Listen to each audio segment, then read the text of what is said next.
Ladies and gentlemen, welcome to the REDX Podcast, or welcome back. If you're a return viewer, we hope you are.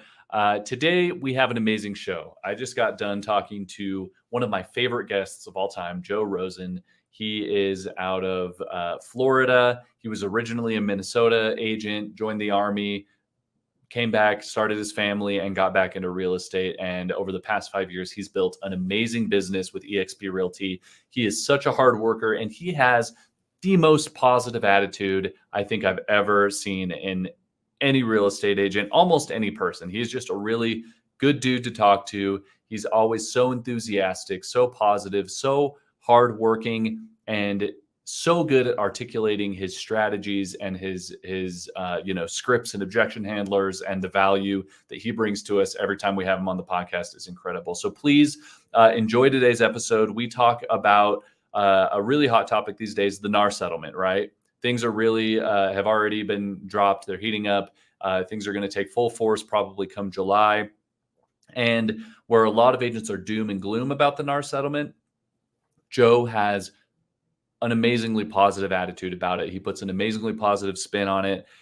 He talks about, different strategies and different scripts and objections that are a direct result of the NAR settlement, how to navigate those, how to have conversations with people about this, how to navigate buyers, commissions, and different ways you can do that. So a lot of amazing stuff. And then we get into timeless things that Joe is so good on. Mindset, attitude. We do a little bit of role play. We talk about role play resources. And there's a lot that I think you're really going to enjoy in this episode. So please check it out. Stick around. Listen to what Joe has to say.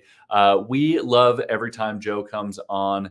I want to pull this up real quick just to show we've had him on so many times. I mean, as far back as 3 years ago. So if you go to our YouTube channel, hopefully that's where you're at right now, and you just search Joe Rosen, you can go check out all of his past episodes. You can see there's 1, 2, 3, 4, 5, 6, 7, 8, almost a dozen episodes with Joe on here. So if you like what you hear today and you want to get more from Joe, please go check that out. Find a REDX on YouTube and search for Joe Rosen there. And one last thing before we get started with today's episode. I've plugged this a few times over the last few episodes, but we have a complete objection handler e-guide. It includes objection handlers, free objection handlers for every REDX lead type. Expireds for sell-by owners, geo leads for rent-by-owner leads, pre-foreclosures if you work those. Everything that you need to overcome almost any objection as you make prospecting calls. And this is for free. All you need to do is go to redx.bz/handle it. Give me 1 second and I will put that up on the screen. There it is, redx.bz/handle it, all one word, to get these free objection handlers for every REDX lead type there. So amazing stuff there. Go check it out.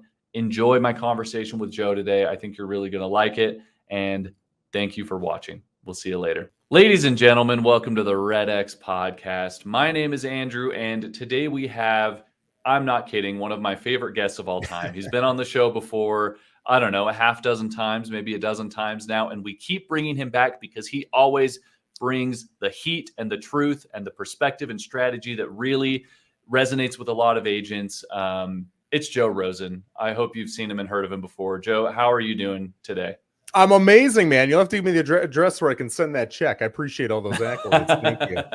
Absolutely. Absolutely. And Joe's been on the podcast before. He's discussed circle prospecting. He's discussed geo farming. We've gone over mindset and habits and skills. And Joe has an amazing background. So Joe, if anyone hasn't seen you on the podcast before, if this is their first time joining us, could you, I think we do this maybe every 3 or 4 episodes with you. Could you give us just a little rundown of your history and your background, how you got into real estate, and what you're doing today to succeed? Yeah, absolutely. So I started real estate, I want to say at like 22 years old. I was pretty young, and it was in Minnesota at a place called Edina Realty. Loved it. I had a great broker, great mentor. Did all the wrong things, and you know, that's what you need to do to kind of learn what you're going to do in a real estate business. But I was too young, too immature. And I knew it, thank God. So I got into the Army, and 10 years of the Army straightened me out, gave me a little bit of maturity. That plus age, plus a wife, plus kids. It's kind of tough not to mature a little bit. And but I still had a yearning for sales, man. I love sales. Yeah. I love business. It's like an adult game to me. It's fun. Right. And once you kind of see how it works, it's addicting. So got out. I was in Washington State, didn't know a soul in Florida. And after doing our research, my wife wanted heat and beach. I wanted a certain amount of people and business opportunities. We decided on sunny Port St. Lucie, Florida. So we came down here almost exactly 5 years ago, and didn't plan on starting a team, but we started a team. Didn't plan on starting a big old organization, and we started an organization here at EXP. And it's been phenomenal, man. It's been an absolute blast. And I feel like the more I plan for, the less it actually happens, and something bigger and better happens. So I don't know what the moral of the story is there. Just get out there, work, and you'll find some opportunities. But yeah, that's me in a nutshell, man. Amazing. I love it. And I bring that up because I love hearing your story every time, how, you know, you needed some guidance, some motivation, some discipline, and the Army is the ultimate version of how to get there, right? And that and it works, and that you brought that into your real estate mindset, into your real estate business, and grew this amazing team, you know, with EXP, and we love that. So I love hearing that story, Joe. I want to talk about a few things today, starting off with something that was, you know, hit the top of everyone's news feeds, a month ago, maybe a month and a half ago, that I know is very heavy on a lot of agents' minds. A lot of agents are discouraged about this, and that is the NAR settlement, right? There's been a lot of hubbub about that in the news, and you know, I know it's discouraging some agents. So I want to hear your spin on that. I want to hear your take on that, because what I love about you, Joe, is you always have such a positive spin on everything. Nothing, it seemingly will threaten your business, will threaten what you do every day as a real estate agent. Damn right. And you're always out there prospecting and working hard. So I want to hear your take on the NAR settlement. I want to hear your spin on it, and I want to hear what you're telling your team and any advice you have for agents about that. Yeah, so I'll start off with this. Seek and ye shall find, right? Whatever you're looking for, you're going to find it. If you're looking for negativity and the industry is over, you're going to find that, right? And I don't think that's what you're really wanting to find. If you want to find silver linings and positivity, I promise it's out there, right? So really question, if you're in a negative mindset about this, who you're spending your time with. You need to hang around other people if you want to change your mindset. And if you don't hang around different people, your mindset will probably not change. So here's my perspective on it. There's two differences that they're talking about, right? The first one is, if you're going to go look at homes, you got to be in a buyer rep with that agent, right? And the second one is, you can still hand out a commission as a seller to a buyer's agent. You just can't post it. You can't advertise it on the MLS. But let's kind of take a deep dive into each one of those things, right? Yeah. We're already seeing Zillow come out and say, hey, with the buyer's rep, you can do a 7-day non-exclusive, no commission attached buyer's agreement with us. We call it, I think it's a touring contract. Right. And you can go look for 7 days. It expires on day 8. And you're good to go. Go do whatever you want. You want to work with us? Great. If you don't, great. And that's okay. I think I'm going to throw a shot out, but I think when you don't have value to offer, you offer something that is a lack of commitment, so you don't scare people. I think that, you know, for those of us, I really think when it comes to listing agents, you're really not going to see a big difference. You might have 10% of your people ask you about the NAR settlement, which will last 6 to 12 months, and then it'll go away. And you might see 10, 15%. I think that's probably even high. Try to sell without paying out a buy side commission. But really right now, you can pay out $1 and you can be on the MLS. So we're going from you can pay out $1 to you can pay out $0. I don't think anybody's business is dependent upon a $1 difference per transaction. So it's really not a big difference. So why aren't agents right now listing homes at X% paying out $1? And in my opinion, it's because it makes no damn sense. Like, nobody's going to bring their buyers. Buyers might come, but they're going to have to come in their own accolades, right? They're going to have to come with their own research. And now, do I really want a buyer who's not represented, doesn't know how to do paperwork? I got to do 2 times the work. No, that's not the buyer I want. It's going to be a train wreck, right? So I think we're going to see a little bit of chaos for 6 months. I think you're going to see weaker listing agents buying into it, maybe even pitching it. And you're going to see sellers probably lose net wise to gain in a lack of fees. And that's okay, right? That's capitalism. Do what you want. I also would not be surprised if over the next 6 to 12 months, we see more lawsuits from unrepresented buyers suing listing companies and sellers. And I think they're going to lose. Listing agents aren't dumb. Brokerages are not dumb. They've got loads and loads and loads of attorneys and paperwork. They're not going to lose those cases, but buyers are truly going to find out how valuable a buyer's agent is, right? So that's what I think from the listing side. Sure. You might have to respond to a few more texts and emails asking you what the commission are because you can't advertise it. But now they're coming up with loopholes. One of which is you can post buyer's closing costs that the seller's willing to pay in the broker remarks. And then Fannie Mae and Freddie Mac back that up by saying, hey, if you do that and it's attributed to paying that buyer side commission, that does not go towards the amount of concessions that a seller's willing to help you with as a buyer. So already all the loopholes have been given. It's virtually zero impact, right? So it's really not a big deal. Where I see a big change potentially is in the buyer's agent side. And I'm beating on buyer's agents right now, but it's for their own good. And I think that if they look at this and they truly think with a positive attitude, they could get something out of what I'm about to say here. And that is, right now, to be a listing agent, you have to be able to do two things. Number one, you got to be able to talk about your commission confidently. And number two, you've got to show not just what makes you valuable, but what makes you uniquely valuable, right? I can do all these 7 amazing things, but if Andrew does them too, they're going to go with the cheapest of the 2. I've got to do something Andrew doesn't do if I want to justify a higher commission. Well, now buyer's agents are going to have to do that, right? Before, and my gosh, is this a pitch for prospecting or what? 78% of people work with the first agent that they come in contact with. So the whole game is just get in front of a ton of people, and 78% who are doing something are going to work with you, right? But I'm guessing that number is going to change. I don't think it's going to be 78% anymore, because right now the perception of a buyer, not all buyers, but a lot of buyers, is you open doors, you answer my questions, and you write contracts. That is what you do as a buyer's agent. And there's no difference between this agent, and that agent over there, right? They're all the same. That's the perception. Whose fault is that? Buyer's agent's faults, right? That's going to change. And for those buyer's agents who are not confident talking about commission and what makes them uniquely special and valuable over other buyer's agents, they're going to fail out of the business, right? It's going to be tough. So those are the changes that I see. And if I were an average to below average buyer's agent, I would really start to question, am I going to either buck up and become better? Am I going to make that list of things that I need to have in place that I can clearly communicate with somebody? Am I going to get comfortable in my commission discussion? Or am I going to go find a job and work somebody else's dream?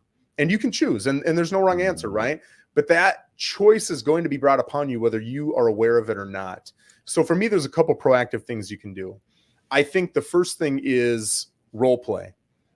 If you're not in a role play and you're not practicing these things with other people who can throw curveballs at you, right? It's one thing to practice scripts, which is very important. That's important. Do it.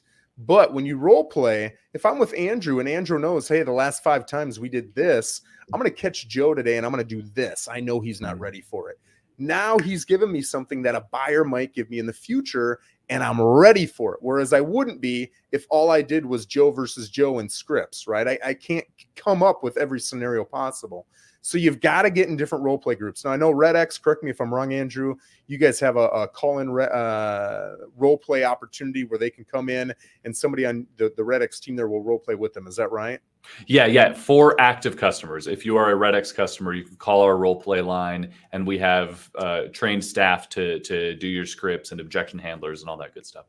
I apologize. I did not know there were non-REDX customers out there. I just assumed everybody would be using REDX. Guys, what are you doing?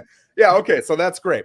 And if you don't want that one, dude, there's a million role play groups, right? If you say, I can't find a role play group, you shouldn't be in real estate. Right. Because that means there are all kinds of real estate things that you're also saying, oh my God, I don't know how to do that. It's called Google. It's called YouTube. Go look it up, man. Go look up any of the Facebook groups. You'll find somebody. They want to do it too. There's someone out there just like you that wants to role play. and they'll do it too, right? So role play is a big one. Who do you role play with, Joe? So we actually have a role play within our EXP group, and it is open to everybody. If you want to come, it's 8 to 8:30 Eastern Standard Time. Go find me on social media, and we'll send you the invite. If you're in California, it's going to be 5 a.m., but you're invited. If you can get your butt out of bed, you're invited. But we usually open it's 30 minutes, and we'll open it with LP Mama, and I'll just pick somebody, and I'll say, hey, what's LP Mama? Give it to me quickly. And then they'll go through listing, price, blah, blah, blah. And then I'll say, okay, great. If you've got an objection, I want you to use the objection you've got, right? Maybe you're facing something today that you want to get through. If you don't, here's an objection I'm giving you. And then I'll give them a random objection. And lately, I've been focusing on NAR settlement objections, right? You're going to be working with buyers. You've got to discuss commission. Here are the typical things I'm guessing you're going to hear.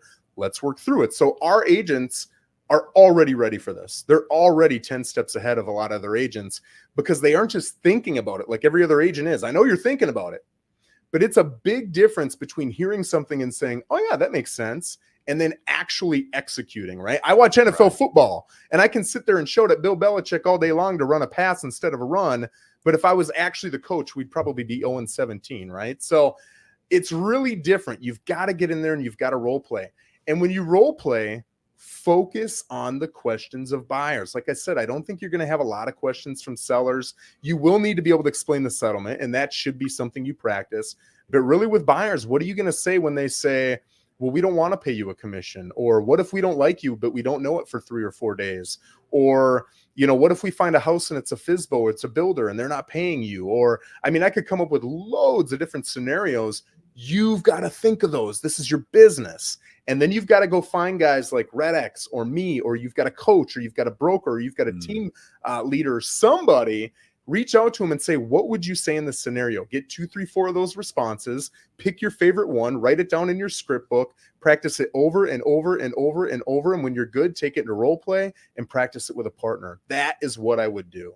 Yeah. So Joe, I know you already unpacked a lot of those, kind of NAR settlement perspectives and objections from our audience on this podcast is real estate agents, right? We discuss that from maybe a real estate agent's point of view. When you're talking to people prospecting, what are the most common NAR related objections, NAR settlement related objections that you're hearing these days, this month, right? So I have had maybe 2. Okay. Sellers, and I've had people at the grocery store, non-sellers, just friends that I come in contact with, and they'll bring it up. And it's not an objection. It's more of a, hey, this is what we're seeing. What does it mean? And I will basically, this is why my speech is so good. It's because I've given it 73 times to people in my community, right? And I say the same things I'm telling you guys right now. Okay. On the buy side, we haven't really seen it yet because July hasn't rolled around. But once you're forced legally to put people into buyer's contracts and you are, I wouldn't say forced, but I can't imagine you wouldn't do this, having to discuss commissions, you're going to start getting new objections. And this is, well, I'll just say it. Remember, too, a lack of objection is sometimes an objection. So if I tell Andrew, the new buyer who doesn't really understand real estate, hey, I'm going to get you into a buyer rep. This is what it means. You're going to be with me for 6 months. You owe me 3%. If the seller pays a portion of that, then you won't have to pay that, right? If I don't educate him well enough, I won't get an objection. He just won't call me again because he's going to go home, talk to his wife. Joe's going to charge us 3% and we're screwed and we're going to be broke. Let's go work with somebody else. The somebody else does exactly what I do, but they communicate it better. They ask Andrew follow-up questions, engaging questions to make sure he's comfortable, confident, and educated with it.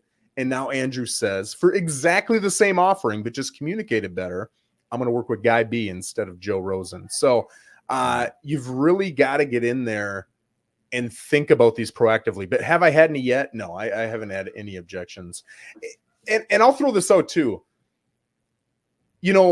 I charge on what I would consider to be the higher end of commissions. We also charge a $4.95 brokerage fee, which not everybody charges. I also push my sellers to pay for their own inspection, a pre-listing inspection, and post it online. There are a lot of things that I push people to do. I don't get a lot of pushback on any of that. And I don't think it's because I'm unique or amazing or special or anything like that. I think it's because It's the story I've told myself, right? People want to pay this commission because they want the best. Right. What am I offering that's truly better? And that brings me to B, which is offer something better, right? If you aren't offering something better as a listing agent or a buyer's agent, you really need to think, if I wasn't an agent, I wasn't a licensed agent, and I was a buyer or a seller, would I work with me or would I work with? And then think of who you think the best agent is in your market. And if you say, no, if I'm honest with myself, I'd work with that other agent. Awesome. That's okay. Ask yourself why. What is your perception of what that agent does? Or maybe the reality of what that agent does. And whatever that is, slowly start to become it, slowly start to implement it, right? So if you see Joe Rosen is making 300 calls to neighbors every single time he gets a listing, and you're thinking, well, I'd list with that guy too. That's pretty amazing.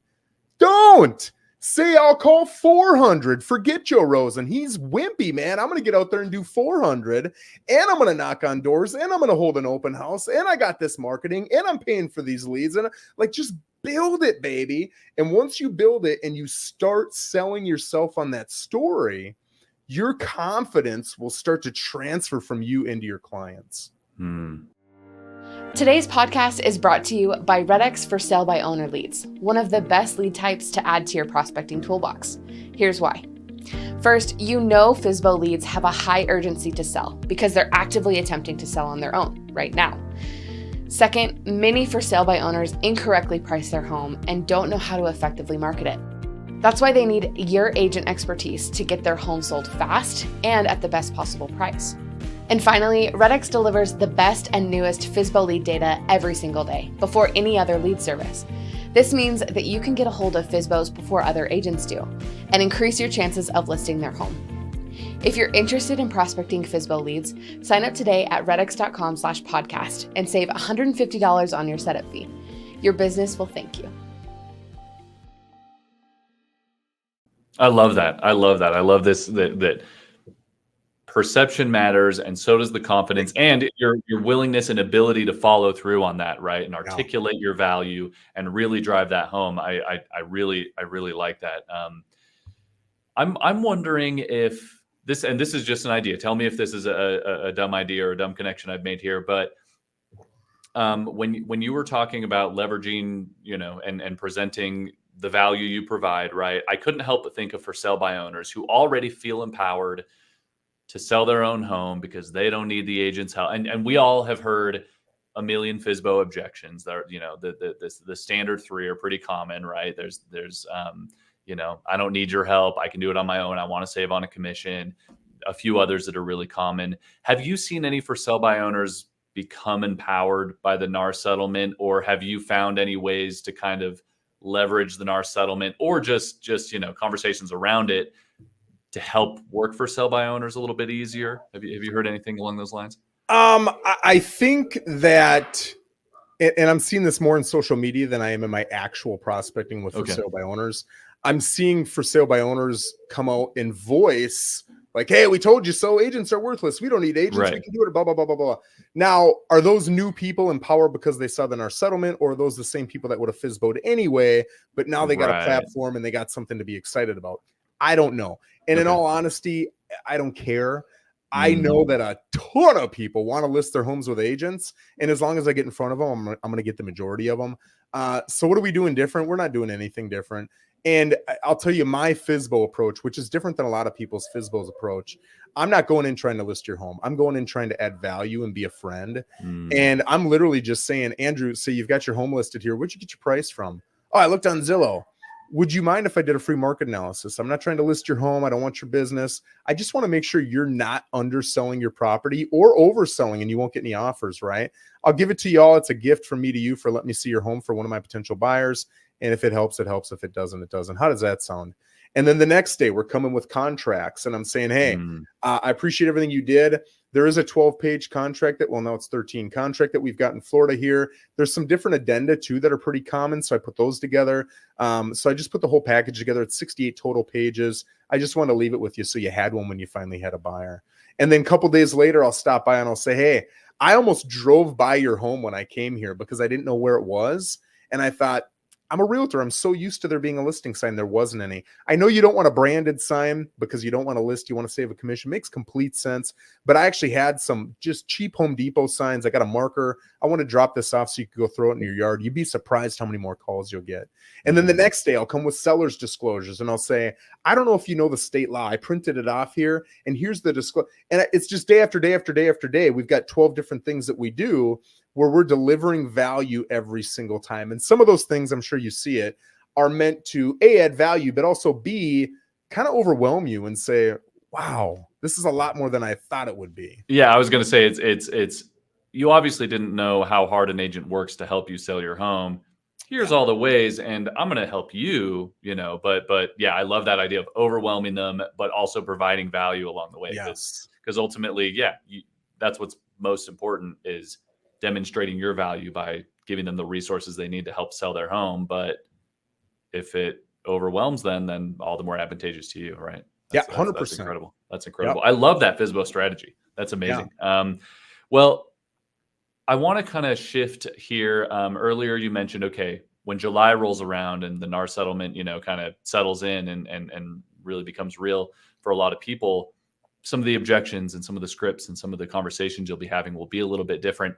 I want to talk about what is going to stay the same, because what I love about you and your strategy and your mindset, Joe, is whether it's a pandemic or whether it's a recession or whether it's I'm moving from, the military to real estate, from Minnesota to Florida, whatever it is, you have principles and practices and tactics that always stay the same. And moving into the summer months, which are traditionally some of the busiest months for a lot of agents and for real estate in general, right? That's when families have the freedom and autonomy to move because their kids are out of school and the market's heating up and houses look nicer because spring has sprung and it's green and beautiful.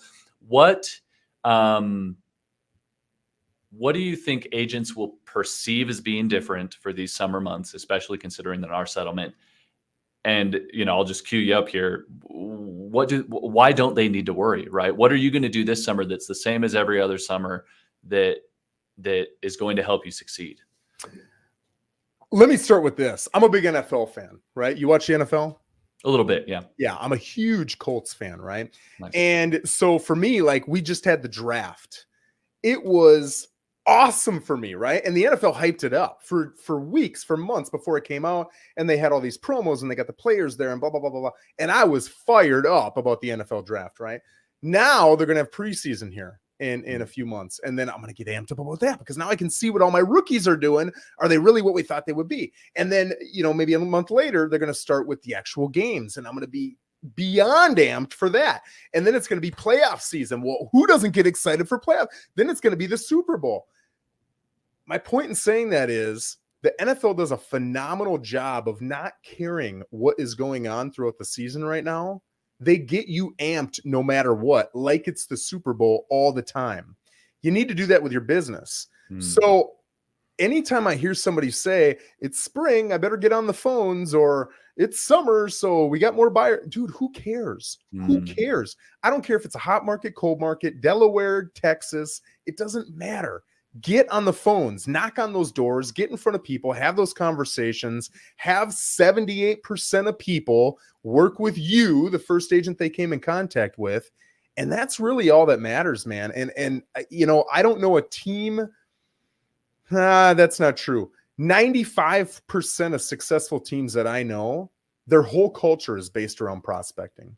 Right. There's a couple out there that have the money. They do some pretty phenomenal marketing, and they're still doing the prospecting, but they got ISAs and everything else doing it for them.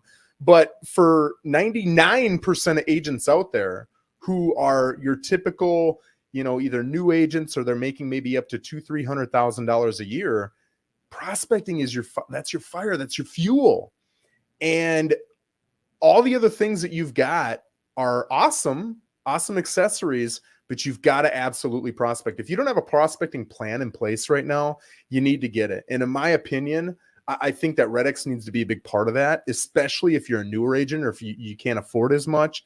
REDX is about as cheap as it gets to get in front of as many possible people as you can.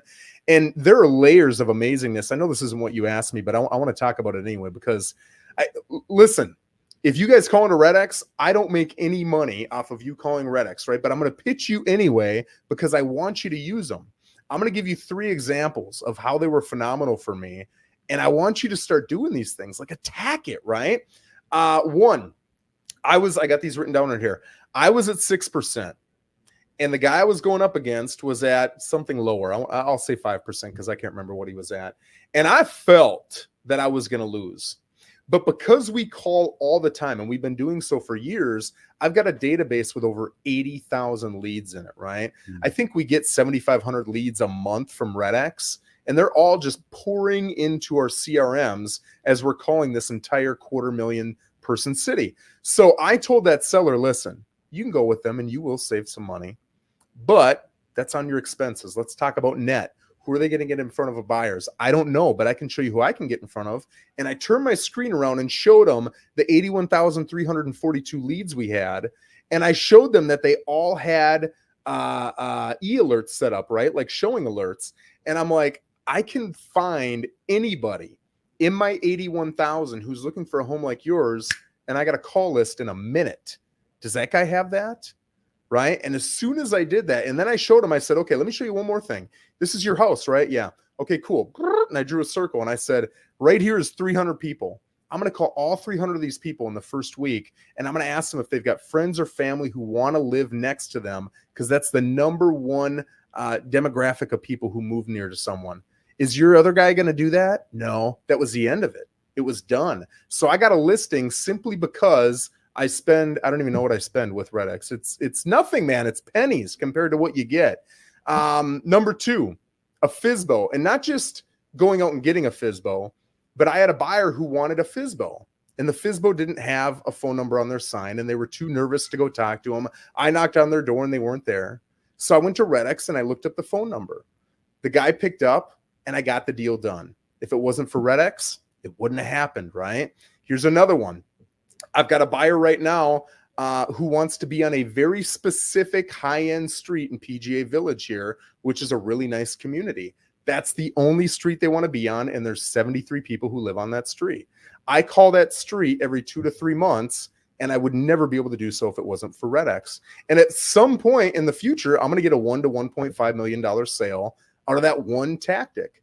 And I can almost guarantee that in addition to that one sale, one of those people is going to ask me if they can sell with me. And now I'm going to get a listing and a sale and maybe another purchase from that person who sold with me. So I think too many people overthink it.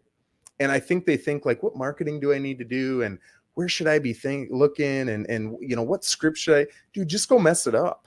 Just go mess it up. Just pick REDX, go make some calls, mess it up, then go to their community page, tell them what you're doing and ask them how you could do better. And you'll get 3,000 people telling you what you could do better. And just take 3 of those ideas and go implement them. And then you'll mess up a little bit less and then go back to the forum and say, it's working. It's getting better. I just sold a couple houses. What do I do different? And they'll give you a couple more comments and take the ones you like and implement those. And pretty soon you'll be the guy on this show talking about all the money you're making and how you're selling houses. And you'll be talking with Andrew. But really it all comes down to prospecting, man. Amazing. Boom. That's and as good a REDX pitch as I can give. No, that's perfect, Joe. Thank you very much for that. And you deserve it. And well, yeah. And we appreciate that. And I think that, what that demonstrates is that, like you said, a lot of agents overcomplicate it. It's not that complicated. Yep. You got to get leads. You got to have conversations. You need to demonstrate your value. I mean, I love that first GeoLeads example that you gave of like, here's the tool I use to help you find the best buyer possible for your phone. Is the other guy doing that? Yep. Right. And even if the answer is yes, it's more probably, I don't know. Yep, exactly. But you're there increasing the perception of the value and the hard work that you're going to put in for that client. Right. So amazing. I love it. And usually when we wrap up these shows, I say one more opportunity to leave a golden nugget with our audience. I think that was it, Joe. I think you nailed it right on the head there. Yeah, that was awesome. So we are running out of time. We do need to wrap up here today, Joe, but thank you so much for coming on the show again. Like I said, I love having you. So much value, so many amazing tactics and strategies that I know agents can go implement today, this afternoon, in their business, tomorrow morning, whatever it is. And like you said, you just got to go do it, right? And you got to not be afraid to mess up, and join the prospecting communities, join the groups, role play, get all those things rolling, and that's all it takes to slowly but surely, and sometimes fastly, quickly become that agent you want to be. So, Joe, thank you. To our audience who's watching, please like and subscribe on YouTube. Please go join our Facebook community. It's called REDX Prospecting Community. I think there's about 5,000 people in there right now. So a lot of great minds to pick, people, and not even all of them are REDX customers, right? A lot of these are just agents who do their own thing, and they're always looking for role play partners. They're always looking for ideas and giving ideas. It's a very involved community. So go check that out. Like and subscribe this podcast. And we have amazing people like Joe, and we will be having Joe back on in the future. I think we bring Joe on every 2 or 3 months because always has so much value and so much amazing stuff to bring. So thank you again. We will see you next Thursday, same time, same place, 1:30 Mountain Time, here on YouTube, Facebook, wherever you watch. Joe, have a wonderful day today. And thank you so much again for joining us. I appreciate you. Okay. Talk to you later.